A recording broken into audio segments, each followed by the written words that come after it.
even with my experience with giving people drugs and their experiences during dying and their, what I like to call spiritual experiences, I had never believed that what I've experienced with these people, and I'll share some of them, was drug-induced. So, you know, I'm just going to, I don't have proof, but I can tell you that there is something about the spirit and the consciousness that rises above that. And an example I'll share with you is my dad. My dad died about 4 years ago, and he had bladder cancer, long kind of illness. And my dad was not an emotional person. My dad was an engineer. And so he was kind of, well, he wasn't kind of, he was very factual, very black and white. And, you know, if you couldn't prove it, if it wasn't scientific, it did not exist. And here's his all-emotional hospice nurse daughter, you know, trying to show him another side. And we would have many conversations, my dad and I, at 4:30 in the morning when he couldn't sleep. And one of the things, you know, he would say to me is he did not believe in heaven. He did not believe, he said he believed in fate. Whatever was going to happen was going to happen, and when he died, he was going to go into the ground and they were going to bury him, it was going to be dirt, and that was it. And, but his illness was progressing, he would say things to me like, at these 4:30 in the morning conversations, tell me again what you believe. And I would tell him what I believed. And what I believed, that our spirit lives forever, that we are in a physical body having a very spiritual experience, and this is just kind of a vehicle that's carrying us around, and that he's not going to die. He may be leaving this plane for the time being, but so we would have these conversations. And one day he ended up deteriorating, and we would repeatedly have these conversations, and then was getting really worse. I was called to the hospital. I lived out of state, and so I was called there, and everybody was saying it doesn't look good, so we went there, and he asked to talk to me, and again he said to me, tell me what you believe. At this point, my dad had been in ICU for a month. This just doesn't happen today. You know, they knew they couldn't get him out of ICU and stable enough to go home, but he was not, because he was afraid, he was not willing to say, okay, let's kind of stop some of this. He knew it, he knew his end was coming, but he was not in a position to just say, let it happen. So he called me in and he said, tell me again what you believe. So I shared with him my story, my belief. I shared with him some experiences that I had with other hospice patients, which I'll share with you. And then he said to me, you know what, I think I can believe that. And he went on to tell me that when he was a young boy, when he was 12, he was on a lake with his father and his father's brother, and they were fishing. And he recalled that they were talking about a life after death. And so he said to me, if you believe it and they believed it, I think I can believe it. And he said, let's do it. And he meant, let's do hospice. So my dad ended up dying within like 24 hours of that decision. And though it was an amazing death. And one of the things that I wanted to share about that story was after he made that decision, we had to transfer him out of the ICU, and he wanted to go home, but I knew he was not going to make the ride home. And so I said to my mom and him, I said, how about we go to the hospice house, which is like right down the road. We'll get you there, we'll get you stable, you know, we'll get everything set up at home, and then when that's done, we can bring you home. I knew he wasn't going to get home, but I didn't want him dying in the ambulance, and that just was not going to be a good, as a good hospice nurse, that was not going to be a good death for me to live with. So he agreed to that. We got to the hospice home, and immediately when we got there, the ride had been a little unsettling for him, so they gave him some morphine as soon as we got there. And I was kind of, she gave him a little more than I would have wanted him to have, because he just went out. That was it. He was sleeping, very, very somnolent, comfortable, but he was out.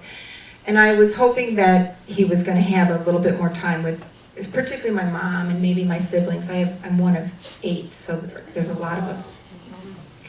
But growing up as a child in this family, my dad was not an emotional man, and he could never, ever say he loved you.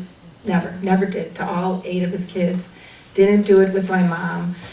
My dad and I had conversations about that during our 4:30 talks in the morning, and at one point he said to me, well, you know I do, right? But he could never say the word, I do love you. And I'm like, yeah, I know, Dad, but you know, sometimes it's really, and this is the human part of us, no matter how much training we have, no matter how spiritual we are having a human experience, and this was my human part saying, I want you to say it. I mean, I knew it in my heart, he loved me, but I just wanted to hear it. But he didn't. So, we're in the hospice home. He's had way too much morphine, in my opinion, and I'm like, oh, you know, I know he's comfortable, but I was hoping for a different ending. All of a sudden, I don't know what happened, he totally woke up. He looked at us, and he said to my mother, who was sitting there, I want to talk to each and every one of you by yourself. I don't know where he got the strength, but because his major problem at the end of his life was he couldn't breathe.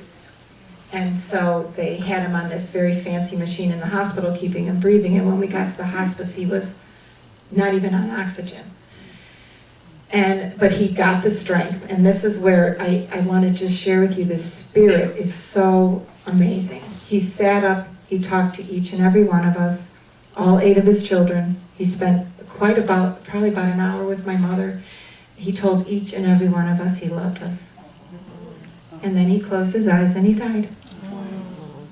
And I thought, you know, like Diane, you said it, when, you know, there's nothing more, the closest you get to heaven, I think, are those experiences. You know, I would tell when I was training nurses in hospice, I would tell them there's miracles every day, especially in the work we do. You just have to be open to seeing them. I mean, to me, that was a miracle. My dad was 78 years old, and he never said those words. He never told my mom. I mean, that's a miracle. And it's those miracles that I think are so rich at end of life. You know, it's not the miracle, you know, for people that have done hospice, we come with a different framework after doing it for a while. We know we're not going to cure these people. So we don't even spend a lot of time and energy on that, where a lot of families are still, why do they have this? Why can't we cure them? All of that. We come from a different framework, and we know that that's not our focus. Our focus is to heal people and heal relationships and heal hearts. And so for me, that's the really good work of hospice. And anyway, I wanted to share some of the other really amazing stories in hospice, because I think for me, that experience, which was my own personal experience, brought me such comfort and such healing. I mean, as much as I know, I've spent 35 years trying to figure out death and dying, trying to figure out spirituality, trying to figure out all of these questions that I had so I could be a better nurse, so I could sit at the bedside with somebody who was asking the questions and not want to get up and run. And my patients taught me that. Each and every one of them taught me that and made me who I am today, and made me a better person because of their experiences and what they so bravely shared with me. And sometimes what they thought were crazy. And I was just blessed enough to be in the midst of some crazy talk, knowing that it wasn't crazy. And one of the earlier experiences that I'll speak to about that was, I was probably in my mid-20s, working on the oncology unit. And I kind of grew up with the hospice movement. I have to say, it's going to date me, but it's the truth. I grew up with the hospice movement in the Midwest. It came to the East Coast in the late 70s. By the time it really, mid-70s, by the time it really hit the Midwest, it was early 80s that the hospice movement came here, and it was such a thing. Prior to that, which was when I was in oncology, we did hospice care on the cancer care unit because there wasn't a hospice. And so we would have patients that were actively dying and patients that we were actively treating. It was kind of an interesting mix to navigate. But one of these patients came in, his name is George, and he was not actively dying. He had chemotherapy, he was in for a treatment. As far as, a nurse would say, he's doing great. He's going to go home. Everything was going along plan. And I went in one day, and George and I had become close. We had what we called primary care in those days, where you would have the same patients every time they came in, which was great. And so he came in and he said, and I always worked the evening shift, and he said, can you sit down for a minute? And I said, sure. And he said, something happened to me today. And I said, well, what happened? He goes, well, my brother came to visit me. And I said, well, that's great. How was your visit? And he goes, my brother's dead. And I said, oh, okay. This is taking a different, it's taking a turn here. And I was new to nursing, and though I had experiences with seeing dead people and that was not something I talked about, but I was not afraid to talk about it with him. So I said, well, tell me, how was it? He goes, well, it was really nice. It was really peaceful. And he told me that I was going to be leaving soon, but not to worry. And he said, and then he left. And so I said, okay. And then we started talking about it. And I said, so, he told me he was going to be leaving within 48 hours. He gave him a time frame. But George kept saying, I was not afraid at all. And after seeing him and him being here, I'm not afraid to die.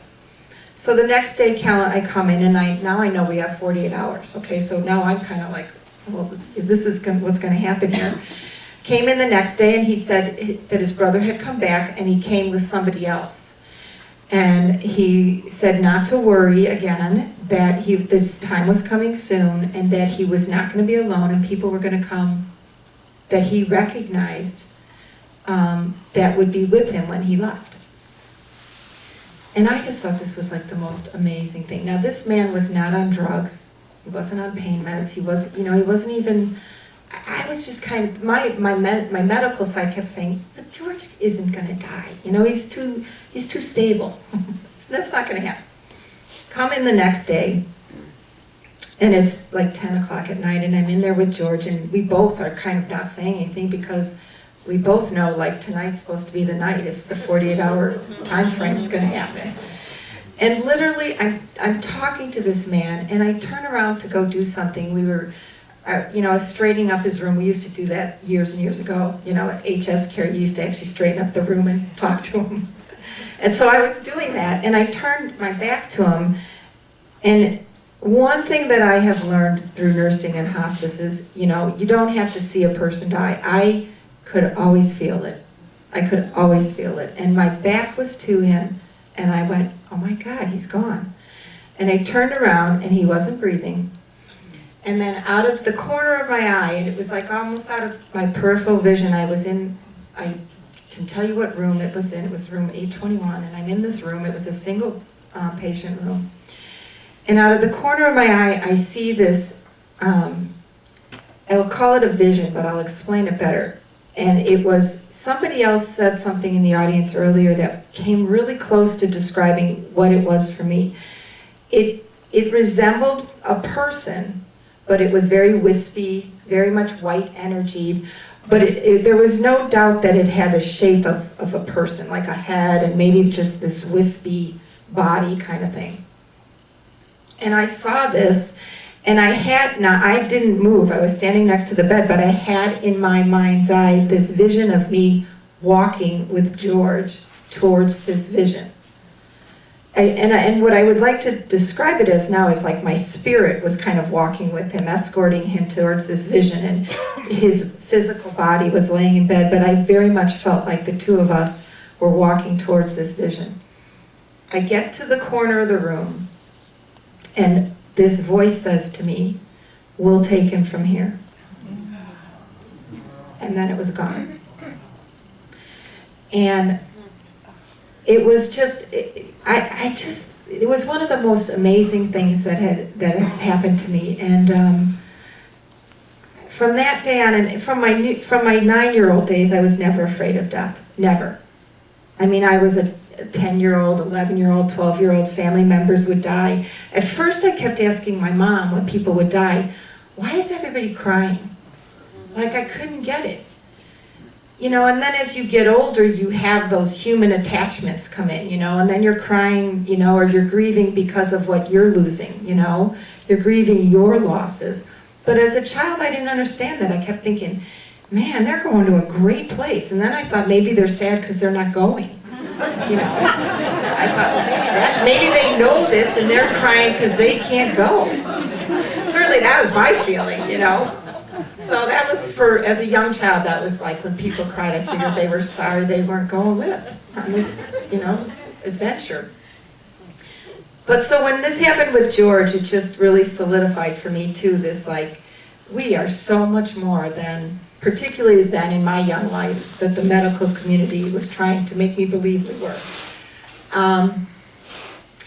And, you know, as my career with hospice went on, I could tell you probably hundreds of stories similar to that. And I'm going to hit on a few, but I guess what is under that for me is if people could ever, you know, leave when I do these presentations with anything, I would like them to leave knowing that you're not going to die.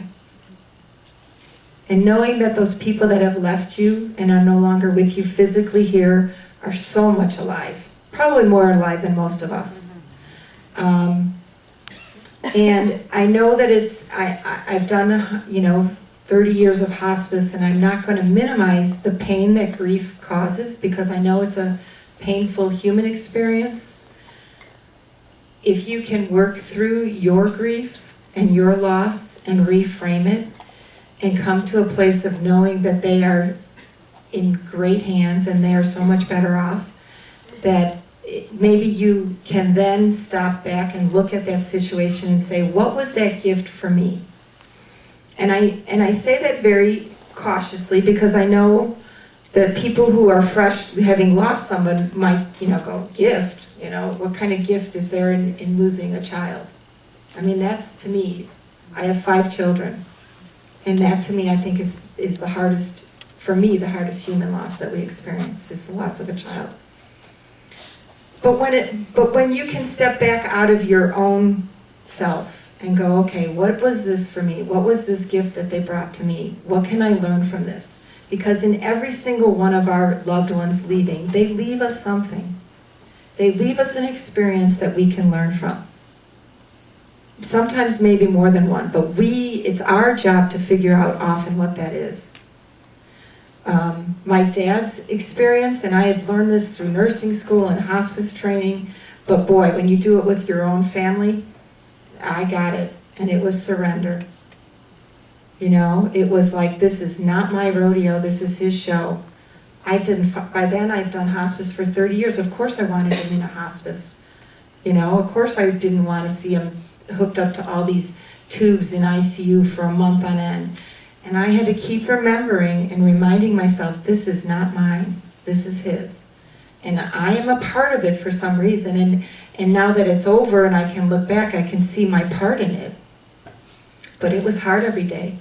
It was hard every day to just say, you know, what do you want to do, Dad?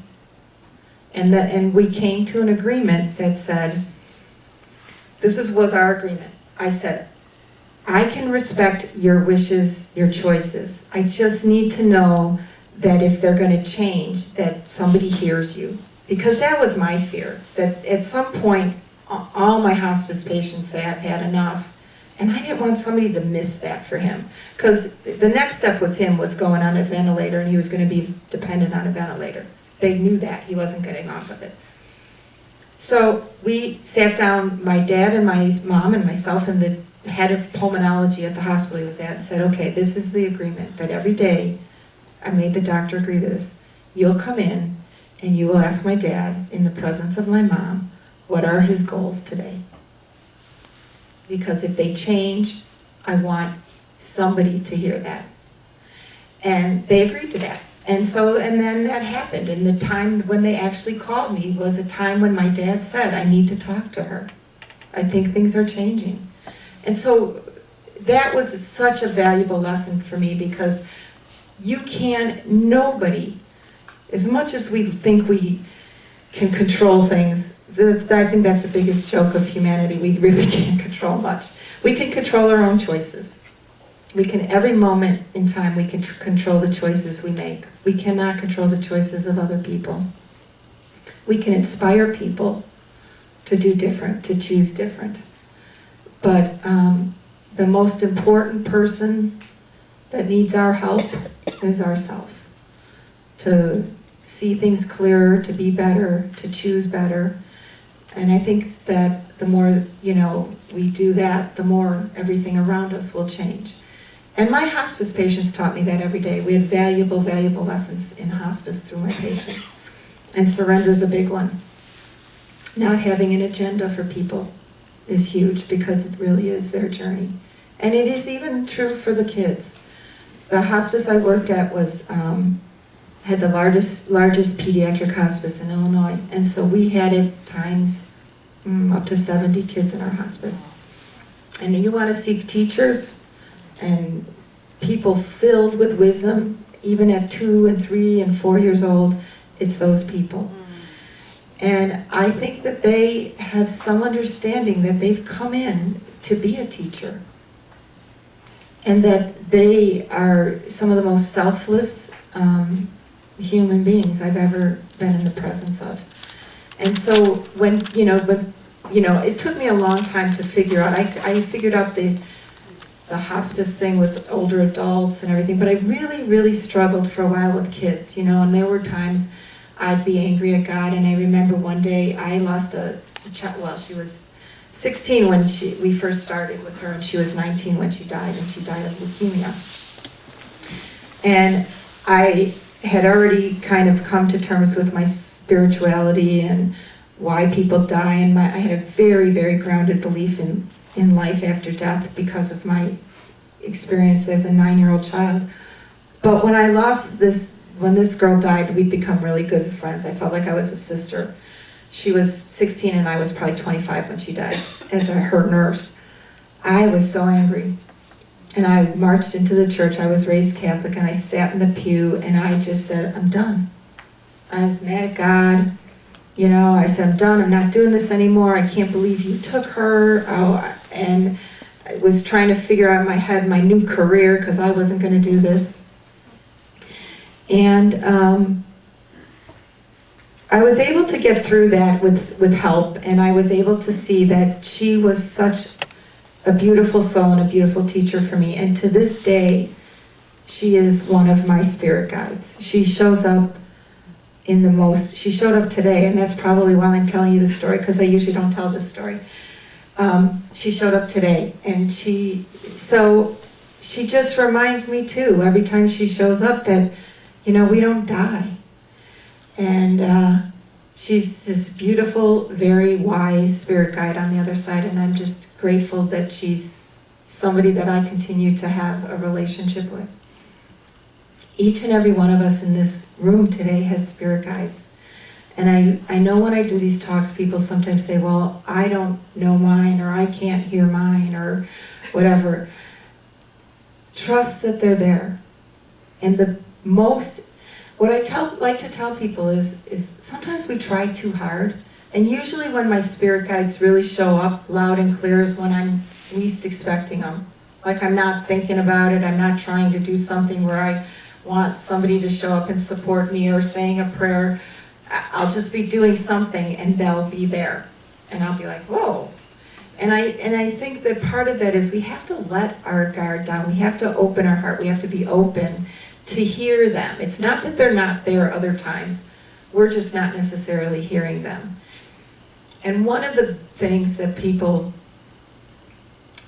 ask me, how can I know if they're around, or maybe have more communication with people or loved ones that have gone. You got to get like a child. And so many of us has lost that, because they talk to you, they speak to you through what we call your imagination. And it's not that you're imagining it, but that's the word we have on earth, is your imagination. You know, like you go, you'll have a flash, you'll hear grandma's voice and you'll go, oh, I just imagined that. Well, how about you just heard grandma's voice, and maybe you should pay attention to that. Or you'll walk into your house and you'll have this overwhelming scent that you can relate to. Maybe it's someone's cologne, or maybe somebody cooking that just brings you back to that person. Well, that's them trying to get your attention. And they will get it through any way they can. They will try different ways. They will try different modalities. It might be something you see, it might be a song on the radio, but this is how, they're an energy. They're trying to communicate with you, they're trying to manipulate energy, they're trying to move things through to your consciousness to say, hey, I'm here. But we have to take, some responsibility to say, okay, I got to pay attention. The more you own those signs, the more you say, wow, I think that was them, the more you're just going to see them coming, and you're going to, I think you're going to start connecting the dots. One of my dot things was, and at this point, there were times in my life when I avoided the signs all the time. And there are times in my life when spirit guides or past loved ones would come and give me a message, or somebody that I don't even know. I would just get this message, and I would ignore it. And I will tell you, every time I've ignored a clear, loud message, I've regretted it. Not regretted it, I mean, I guess it was meant to happen, but I knew life could have been easier had I listened to it. I knew that ignoring it was probably taking the harder road. But after my dad died, I was talking to a woman who was doing a reading for me. And we were doing a reading about my life's work and business. It really wasn't about my dad or anybody like that or anything really. It was really more about where am I going with my life's work. And she stops the reading and she goes, this makes no sense to me, but I have to tell you what I'm seeing. And I go, well, what do you think? She goes, I am seeing this man in a rowboat. Do you know what that means? And I go, and this was probably 2 months after my dad died. And he had that conversation with me about his dad in the rowboat. And I said, oh yeah, I know exactly what that means. And for me, it was just a really nice confirmation that, okay, Dad's here, Dad's involved in this conversation about my life's work. But I could have easily taken that sign and went, nah, I don't know what you're talking about. I don't fish. So sometimes you just have to pay attention and continue to pay attention, because as I said earlier, there are miracles around us every day. This room is filled with miracles. When people were talking, I was going, oh, I can relate to that. Oh, I know what they're saying there. You have had profound, life-changing experiences. And even, if you've never had a near-death experience or an experience of some exceptional or extraordinary experience that you would deem extraordinary, first I would challenge you to just think about it and maybe be with it, because we all have them. But the important thing about those experiences isn't so much the experiences. I don't think I will call it a higher power, whatever people want to call it. I don't think, God said, this 9-year-old girl is, needs this necessarily to have this experience. I think it might have been part of a plan, but I think the plan was it was for me to do something with it. Like, what did that mean for me? To try to make sense of it. And for me, it meant at that time becoming a healer, and it also meant, people say, what were the gifts of that? And I shared earlier, the gifts of that was that I was never afraid of dying. Never. And for probably the first 35 years of my life, it worked in my favor, not being afraid of dying. And then I think I kind of took on another twist as my life got more challenging. My human struggles got more challenging. I thought, oh, I don't think I want to live. You know, I know what it's like there. I think, you know, like, do we have to do this again? You know, when you go through your struggles, and we all have them, and I certainly had mine, it started to twist on me a little bit in thinking, I don't want to stay here. You know, hospice work was hard work, and I loved it. And I loved it for the fact that I felt so close to this spiritual higher power, to this heaven. And I agree with Diane. I don't think on earth as human beings, the closest we get to that often is when somebody's leaving or somebody's coming in.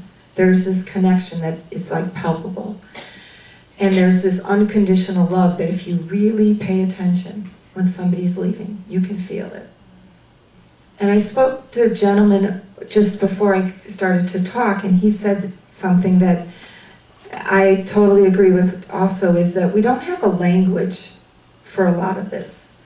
You know, when we have these experiences, people go try to explain it, and you explain it, and then the person explaining it, the person who's had the experience, I don't know, for me, I always felt like it fell short. It's like, no, that's not really, I mean, that's kind of what happened, but, you know, to explain how you feel, to explain unconditional love. I remember as a young kid, did not even know the vocabulary, but I remember saying, people on earth don't know about unconditional love. People on earth know about love with lots of conditions. I'll love you if you do this, I'll love you if you do this, I'll love you if you look like this, or dress like this, or treat me like this. We have moments of knowing unconditional love. When a child is born, a wanted child is born, I think there's a moment of unconditional love when that child comes in and you look at them for the first time and you just go, you know, I feel like my heart is going to burst because I feel so much love for them. I also think when somebody dies, you can have that experience. And I think people have that experience of unconditional love when they're letting a loved one go, because that's unconditional. You know, there's a lot of reasons why you could say, stay here, don't leave me. And it takes unconditional love to say, I'm going to take a deep breath and say, it's okay to go. I'm going to let you go. That's unconditional love. And so, you know, Diane said, if you ever get into hospice, I think there are so many wonderful lessons that those people teach us. One of them is surrender. We talked about that, and the other is unconditional love. Another one is forgiveness, and we can talk about that in a little bit, but I want to kind of fast forward and share, you know, doing hospice work, having a lot of communications with people as they were leaving, or people telling me that, you know, I probably could count on one hand maybe the times people told me when they were dying that they didn't see a loved one, or somebody didn't come talk to them. It's a very common experience when somebody's dying that they get visited. Maybe it's in their dreams because that's what they can relate to. Sometimes it's more of a lucid awake thing where they see somebody, but it happens very frequently where somebody comes to visit them, to comfort them, and I think it's to prepare them that you're not going to be alone. It's going to be okay. It's, as they've explained it to me, it's always been very comforting, and they've felt very peaceful. Then, I'm still in hospice, but I'm now in an administrative role in hospice, which was an interesting role for me. It took a lot of strength, and sometimes was not something I was really happy about. I really loved supporting my team, supporting the nurses and the doctors and all the therapists that worked in hospice and the families and the patients, but I didn't like the business side. And so it was a very stressful time in my life, and I got sick. You know, we don't need to go into all the nitty-gritty, but I got sick during that period of my life, and I'll tell you two stories about the illness because they're pretty kind of funny in a way. When you know, to me, I believe that when you ask the universe for a sign, they're going to give it to you. And if you don't hear them and you keep asking, it's going to get louder and louder and louder. That has been my experience, okay? If you're really asking and wanting a sign, they'll give you one. You just got to pay attention when they come along, because sometimes they come along and you miss it. And I was asking for a sign of whether I should stay at this job or leave it. And hospice had been my life. I could not fathom leaving this world of hospice, but I really did not like the role that I was in. And so I kept asking, should I stay, should I go? And I was getting all sorts of messages. It was time to move on and do different work. But I just could not get my ego around that. And so I finally said, I made an agreement. If you guys were in my head, you'd think I was crazy. Okay, I hear you, but I'm not ready to leave. Okay, all right, let's make a deal. I was playing let's make a deal. I played let's make a deal a lot. Let's make a deal. I'll stay, but I'll pretend like I don't see everything that's going on. So I won't try to, I was in a position where I really couldn't change things, but it was just eating me up. So I'll stay, but I'll pretend I don't see what's going on. And then I can continue to stay and do hospice work. This was my deal with the higher being. I'm at work, way too late, shouldn't have been there, which was one of the issues why I needed to leave, because it was a 24/7 job. And I bent over to pick something up off the floor, and I detached my retina. Oh yeah, I couldn't see anything. And I'm going, I didn't mean that. I didn't mean really not seeing. And I thought, okay, Eileen, here you go again. You're not following, your guidance, And I don't think I was being punished. I would think that's what I asked for. And I think that I really needed to leave. If I didn't leave, I would have died there. I know that now. And so I think it was a way for me to get out. And because I detached my retina, and I don't know if anyone that's ever happened to you guys, it's not fun. You have to be in a certain position for weeks on end, so you really can't work and you can't look at a computer screen. It was like, okay, I get it. I surrender. I mean, anything else, I probably would have showed up at work, okay? Which I was doing. I had started before my retina detached having heart trouble. And I was having weird rhythms, and I knew things were going on. I'm a nurse, I know, and like most good nurses, they ignore their own problems and tell everyone else to go to the doctor. And I was doing the same thing. I'm like, it'll be okay, I'm taking my blood pressure and listening to my pulse and doing all the things, but not going to the doctor. And I even actually went to the emergency room a couple times at 4:30 in the morning. And at this point, we knew what was wrong. And this is right before the detached retina, so if you think God was punishing me, he wasn't. I went to the emergency room with this heart trouble, was on a monitor, they were giving me all these drugs to get my heart back in rhythm, left the hospital at 10 o'clock in the morning, been there since 4:30 in the morning, got in my car and went to work. So when the detached retina came, it was really a blessing in disguise. It was like, girl, you need to get out of here, you need to take care of yourself. And it put me flat on my back for about 5 or 6 weeks, letting this heal. Gave me a lot of time to think. And thank God, I'm very grateful that I didn't lose my eyesight, because they said that I was like minutes away from losing my eyesight. So anyway, my heart trouble started and ended up having to have open heart surgery again. And that was 3 years ago. And so at that point, I had just gotten divorced. Well, I wasn't even divorced. I was separated, pending divorce. I had a detached retina. I wasn't sure I had a job to go back to, because in the position I had, they told me it was not likely they were going to be able to hold my position. And at that point, we had new senior, they were getting rid of every senior leadership person, and I just was waiting for my number. I kind of knew that was the story that was written, but the writing was on the wall that my days were numbered there. So when I went into getting ready to have surgery, I honestly didn't think I wanted to live. And I had 5 children. I have 5 children. I still have 5 children. But I was like, this is just too hard. It's just too hard. I gotta, I can't keep doing this. I'm tired. I'm, all of the things that I think we've all said to ourselves at some point in our life. And so then I decided to go, okay, my hospice training came in handy. I said, okay, if I'm not going to live, what am I going to do? And I actually knew going into it, I believe a lot that you can't always have a part to your fate. If your time is up, your time is up. If it's time for you to go, I think sometimes that's very well written and it's time for you to go. But I also think that when it's maybe not necessarily time to go, you have a lot to do in whether you stay or go. Your mental attitude, your spiritual beliefs, how you approach it. And I knew that.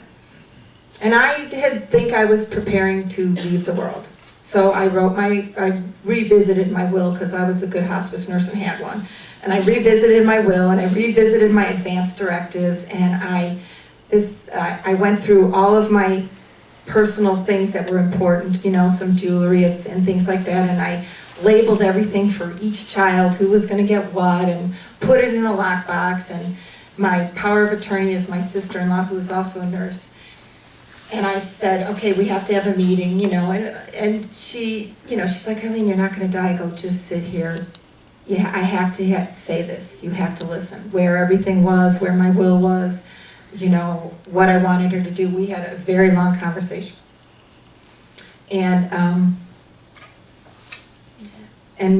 went into surgery. And I don't know, they started to open me up, and when I had gotten sick, I had gotten sick very quickly, and I knew as a nurse things were bad. I knew I couldn't, by the time they took me into surgery, I could not walk those stairs. There's no way I could. If I walked from here to that door, I had to sit down because I was so short of breath. And I knew the signs. I knew it wasn't a good picture. So they take me into surgery, and it was during that surgery that I had my second, which was really a near-death experience. It was not an out-of-body experience. I remember sitting on, I was surrounded again by this beautiful white field. It's just a white field, very bright, but it's not bright like your eyes hurt to look at it. It's just light and bright, and I always hear music. I always hear this music in my head, and I am not a musical person, but I always hear this. I mean, I love music, but I can't play a note of anything. I always hear this music. It's almost like when you hear the voices that they're talking to you, it's almost in this musical tone. It's very hard to explain, but for me, it's not earthly. It's not the same. I guess it's just that very, like a high vibration maybe. So I'm in this big white field of this high vibration, and I'm sitting on something that looks like this. I felt like I was sitting on a ledge, okay? And I'm not alone. I can't tell you how many people I'm with, but it felt crowded, okay? And it felt crowded. And now I think back, and when you're a hospice nurse, I helped a lot of people cross over, probably thousands. And I think a lot of those people were there supporting me. But there were two energies next to me, and they were the ones that were talking to me. And I'm sitting here and I'm feeling wonderful, and I knew the surgery was happening, but I really didn't care about it. I could, in this some distance view here, I knew there was a lot of activity going on, and at one point I even said, wow, what's going on down there? Because it was like furious for several moments. But I'm talking to these people, these beings, and I'm saying, I don't want to go back.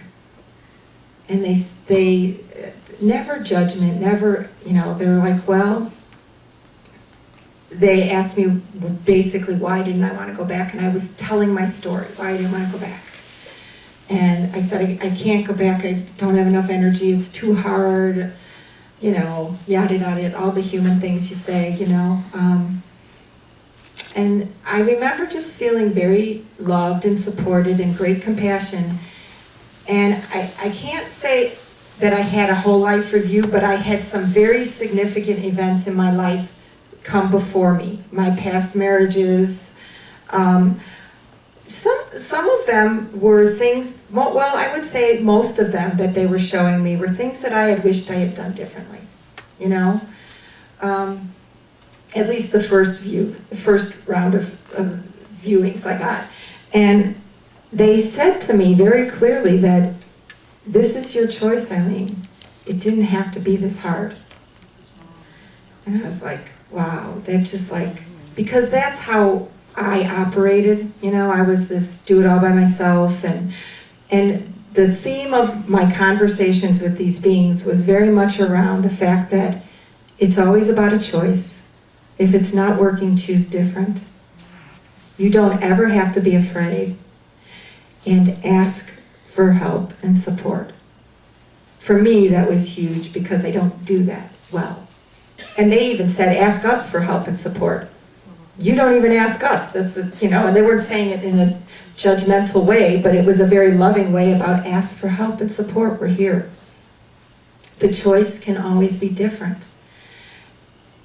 Now that was my message. Some of you that might be important, some of you not, but for me that really was huge. The things that they showed me. And then they said that I had a choice. They said I had a choice of whether I came back or not. And I have to tell you, it felt, I know it wasn't an eternity, but it felt like the longest time that I sat there and went, I don't know if I want to come back. And then I started bargaining, and I said, okay, if I come back, you have to promise it's going to be easier, it's going to be different, it's going to be better, you know. And I really did, I bargained. I mean, I said, I will come back, because there was a part, you know, that then they did show me my children. I think that was the clincher, you know. It was like, it wasn't, and again, you have to understand, it's not like any kind of judgment or anything. It's just like full disclosure. Make a decision, but be sure you know what you're choosing, you know. So then they showed me my children and some events that were going to be happening in the near future in my children's lives. They, you know, or possibility events, I think is how they said it. And after they agreed that my life could be different, even though I knew I was the one choosing it and making the choices, I just felt like I needed to hear that. I said, okay, I'll come back. No longer, those words came out of my consciousness or wherever, because it's not like you're speaking them, but there's just, you know, you're having this conversation. I said, okay, I'll come back. And then there was again this swoosh, and this whole scene was gone. And I assume I was back in my body at that time, though I was out of consciousness. And when I woke up and talked and was able to talk, this took a few days, actually it took a couple weeks almost, but when I was able to figure out what happened, the backside story, the medical story, was when they went to open my chest, because they cut your breastbone here, to open it up. My heart had gotten so swollen, it stuck to the back of the breastbone, and they cut through the breastbone and cut open my heart with their little saw, which they weren't expecting, obviously. And at that moment in time, I was not on that big machine that's keeping you alive yet, because they're cutting open, they start you and they prepare you and they do all this, and they were working on getting me on the machine, but they told my family, which they later told me, was that they tried to connect me to the vessels in this groin, and this is what the leg they had used when I had my first surgery, and I never knew it, but apparently my large vessel there was clotted off. And I have a lump here, I've had it my whole life, I didn't know what it was. I guess it was a big blood clot. And that I had developed other circulation, so my leg's okay, but they couldn't connect me that way. So they were all of a sudden in a very acute situation. She's profusely bleeding because we cut her heart open. We don't have her on the heart-lung bypass, and we can't get her on here, so they said they somehow accessed it directly to the heart for a while and then redid it to my other leg. So I, as a nurse, know some of surgery, but not even all of it, but I'm imagining this was probably pretty chaotic. And I'm sure that was the time when I was like, God, what's going on down there? What are they doing? What are they fussing about? I lost half of my blood. I came out of that with a very low, what you call hemoglobin, so I had lost a lot of blood. And ended up being on a ventilator for about 4 days.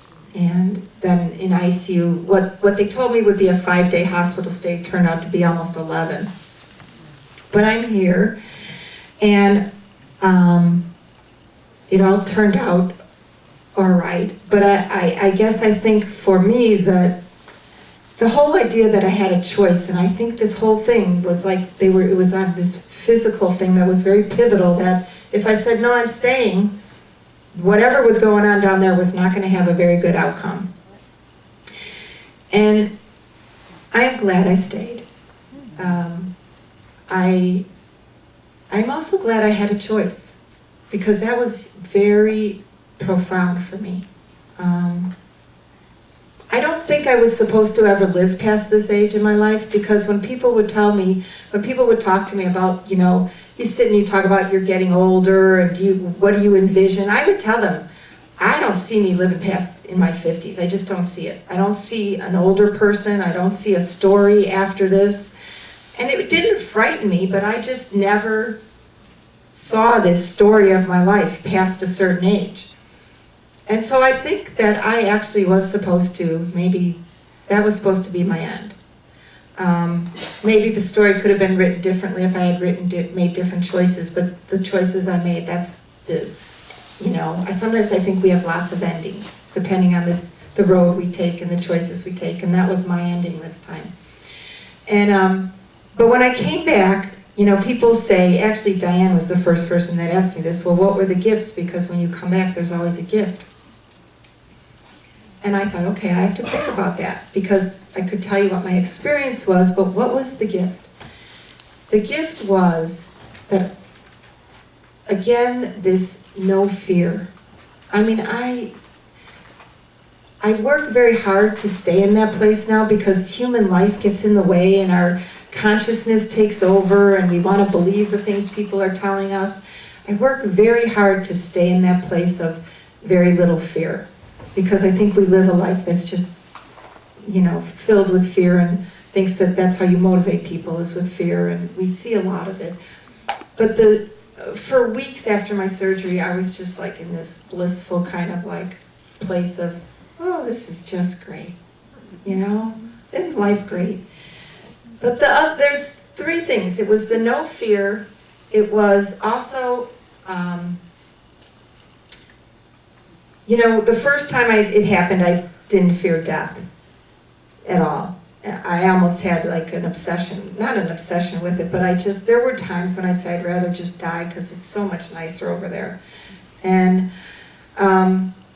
this time, I really came back with this excitement about life that I had never had. For me, I would have an excitement about my work and about service and helping people and taking care of people, but I felt like I was never really in that equation, or not very good in it. And I know that's a common theme for people. It's not just me sitting here that feels like they're not in the equation of their life, they're there for helping others, but I really was not in my life's equation, It was what I could do for everybody else. And so for the first time in 50-some years, I woke up thinking, wow, I'm kind of excited. Like I could actually make some decisions that would be fun, do something different. I felt again that I had choice, and I think I had lost that remembrance of that we have choice. Somewhere along my working career and my divorces, I felt like maybe I was losing remembering that I really had a choice. And that experience brought back that so clearly to what a great gift to think I have a choice and I don't have to be afraid. I mean, what would all of us do with that? I mean, that's something, I wish we could bottle that and give it to every single person. What would we all do with that? So that was a beautiful thing that I was left with.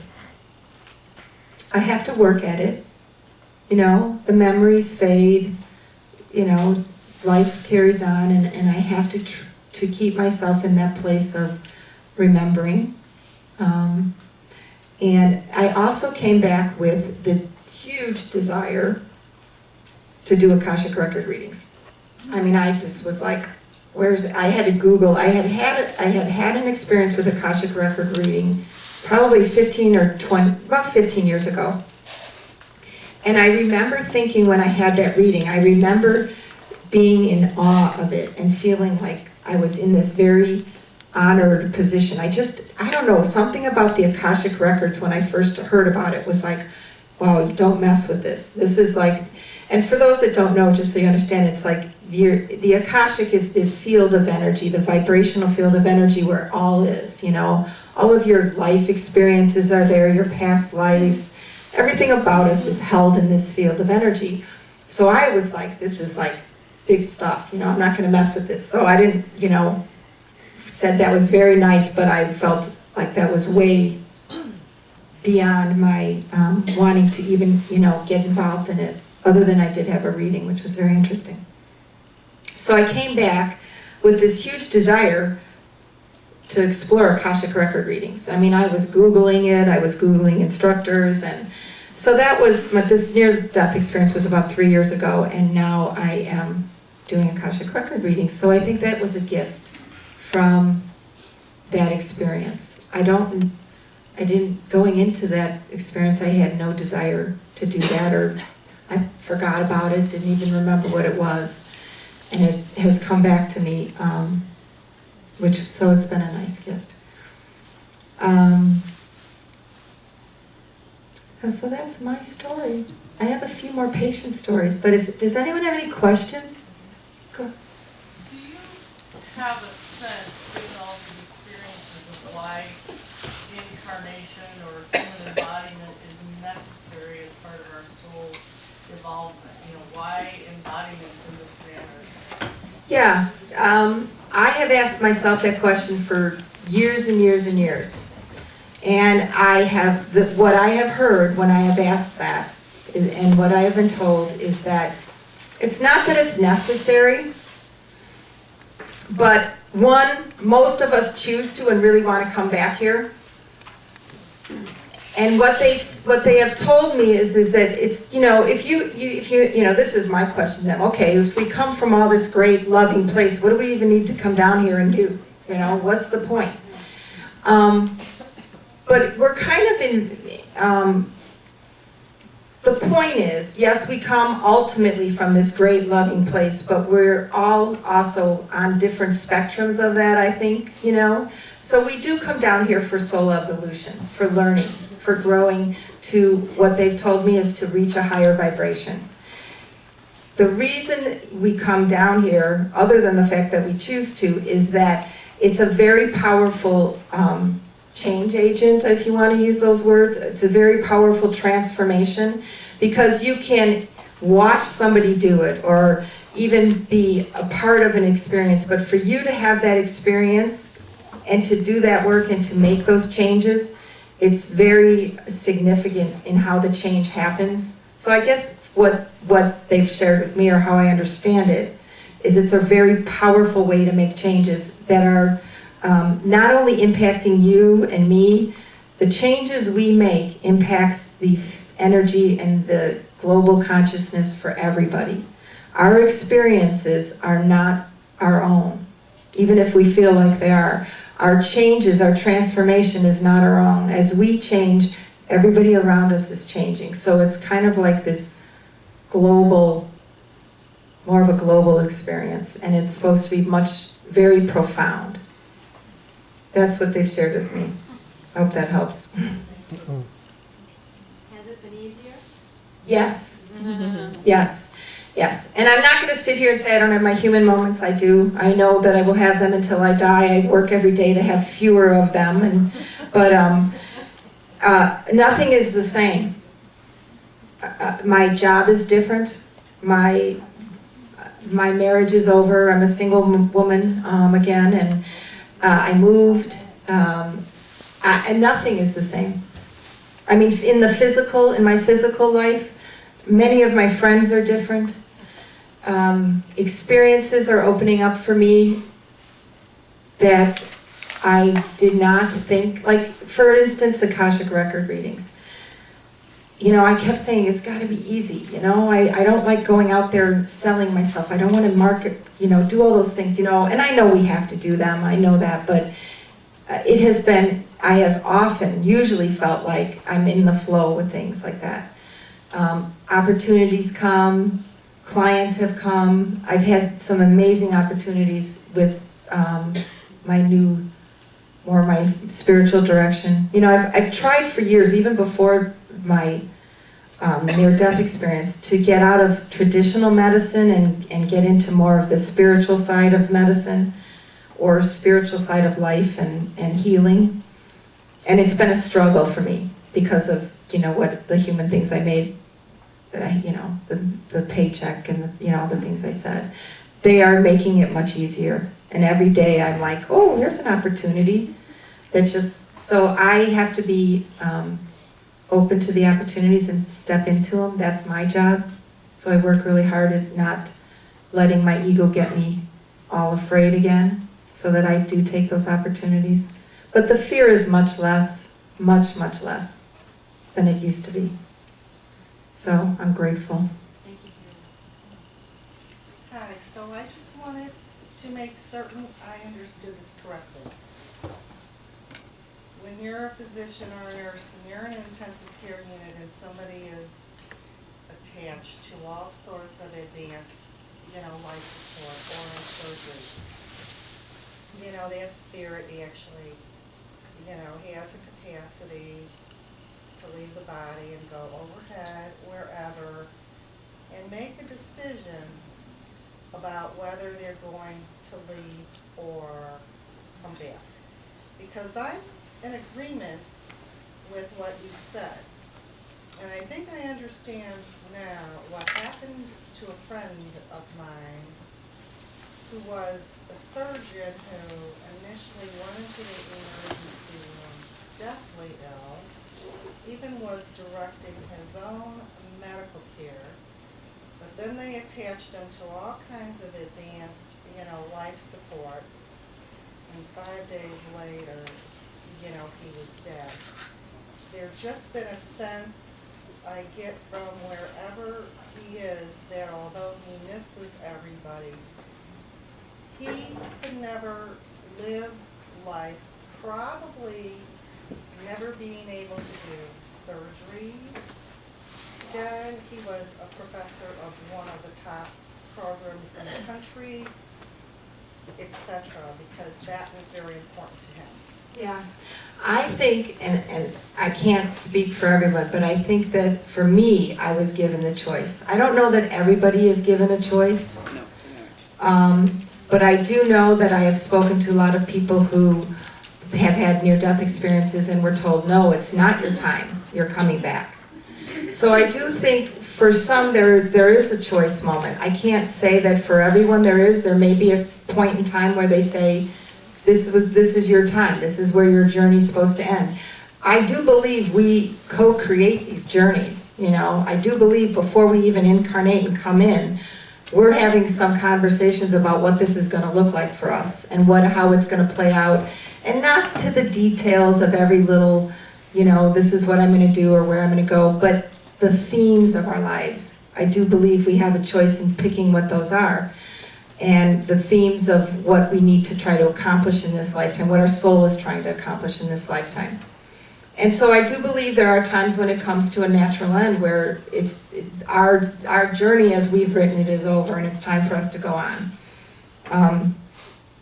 For some reason I was given the choice that I could come back. And I don't know why that is yet, and I hope that I do well with it, I guess is what I'm here to say is I need to do well with it. Sometimes I feel like I'm on borrowed time. Thank you. Could you tell us one of the other patient stories, please? A short one. Sure. How do you think about one? Forgiveness. Forgiveness. Oh, forgiveness. Oh, I have a good forgiveness story. Okay. was caring for a woman who had cancer. She had ovarian cancer. She was very sick. She was about late 50s. And she had, in addition to having ovarian cancer, she spent most of her adult life as an alcoholic.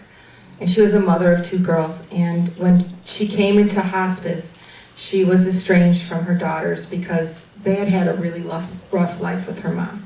She was a bad alcoholic. She was not a good mother at the time because of her alcoholism.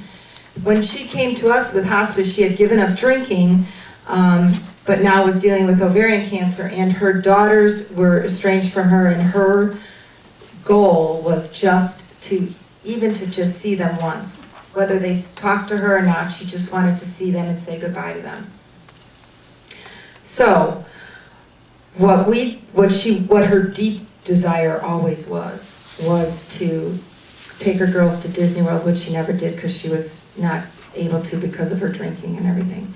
So as hospice, we decided to do like a make-a-wish for her and put together a trip to Disney World for herself. And we did invite her daughters, not knowing if they would come or not. And they chose to come. And the 3 of them, who had not talked in years and years, set off to Disney World. And thank God it was a wonderful trip. And she came back from Disney World with all these pictures, and it was like 3 little girls at Disney World. They all had the hats on and pictures with Goofy and Mickey and all of that, and they were able to reconnect and she was able to say she was sorry. And that was so important to her. And the woman, she was early on in her dying. She had, obviously, we had just put her on a plane to Disney World, and she came home from Disney World.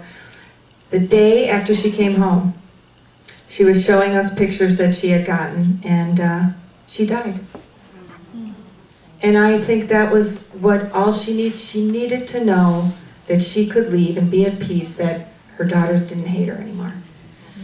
And so that's one of my favorite stories of forgiveness, not only for her to be able to say, I'm sorry, but for them to open up their hearts and, take her in that trip and to love her.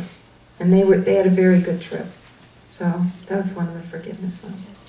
So would you consider that it's no longer, for you, it's no longer a belief, it's more like a direct knowledge because you've experienced it directly? Would you consider it a belief or a direct knowledge for you, your experience?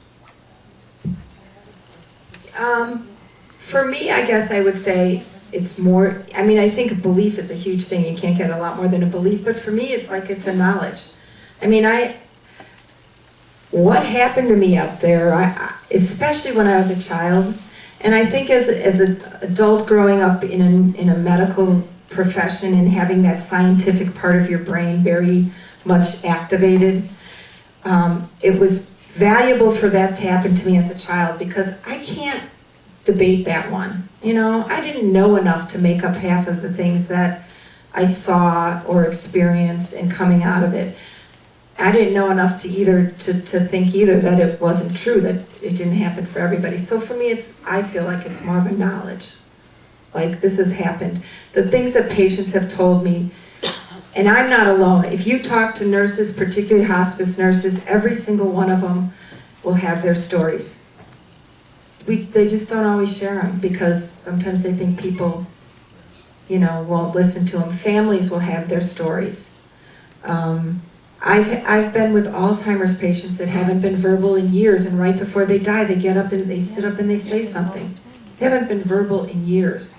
This is not their mental cognitive functioning getting up and saying it. It's some power much greater than that is able to raise them up to say, I love you, or whatever, or to have a short conversation with somebody.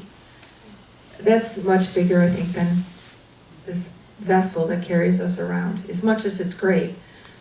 What about people who don't want to go? Have you ever seen anybody fight to the very end? Say, I don't want this, I don't want to go. What is your suggestion? What is your advice to that? If they're holding on with such...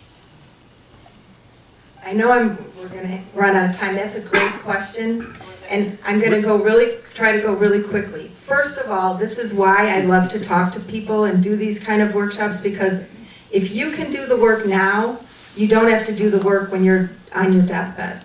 Because the work that people do on their deathbed, the hospice work they do, what hospice people call is the real work, is that emotional work. That letting go, that saying you're sorry, that saying I love you, that's giving gratitude. Those people are working really hard to do that. And when they say I don't want to go, it's because they're afraid. If you have time, talk to them about what are they afraid of. If there's not time, I think it's very powerful to share with somebody who's really scared what you believe, if your belief is comforting. And it's not to try to convert them, but it's to give them something else to believe that can give them hope. And so I think that can be a very powerful story for someone that's very close to dying. It's usually because they're afraid. And even with hospice patients, a lot of times we'll say, what's going on when they're not communicative? We're asking the family, all right, what's left unsaid? Is there somebody he needed to say goodbye to or she needed to say goodbye to? Usually some name pops up, and if we can get them on the phone or get that person to the bedside and they can say goodbye to them and that person can be told that they're here, Uncle Joe is here, he wants you to know that everything's going to be okay and he loves you or whatever Uncle Joe needs to say, that person will usually go and move on. It's those attachments, We spend half our life making all these attachments to all sorts of things, not just people. People attachments can be very good, but to other things. And then I think we spend the rest of our life getting rid of those attachments, We collect them all, we think we love them all, and then we get rid of them all. It's a lot of work, but it's a lot of it of what we're attached to. Did that help? Okay. Yeah, I just really wanted to quickly say what you just said is really, really important to do, even if the person in that hospital bed is unconscious. Because they really still can hear you. They're there, they can hear you. I've seen it happen twice, where I was with a loved one, I told them it's okay to go, you can go, you don't have to hang on any longer. Very soon after that, they went. And that happened to me twice. And that person was totally unconscious. Yeah. But there's not a doubt in my mind, they're there and they can hear what you are saying. Yeah. I really think, and this isn't scientific, but this is my experience, is that when people are dying, I feel like their spirit comes up out of the body and it's kind of like doing this little in and out a little bit. And when you're communicating to this person down here, that your loved one, it's often their spirit is up here that's hearing it and communicating. And so they know, they're watching it, they're in the room, they know what's happening. Even if you've been told they don't, they do. Trust me, they're there, their spirit is there, their awareness is there, and they know what's happening, and they know you're there. I was taking my mother to the left at that point. I had had an out about it, so I knew the steps of taking her through. And she kept on saying to me, I don't want to go. Okay, let's go over it. She said, my father's here, and I don't want him to be there.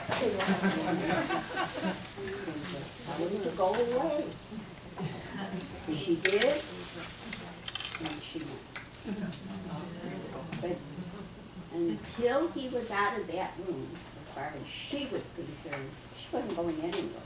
And she had been packing for months.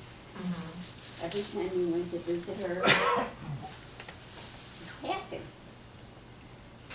Mom, why are you packing your things? And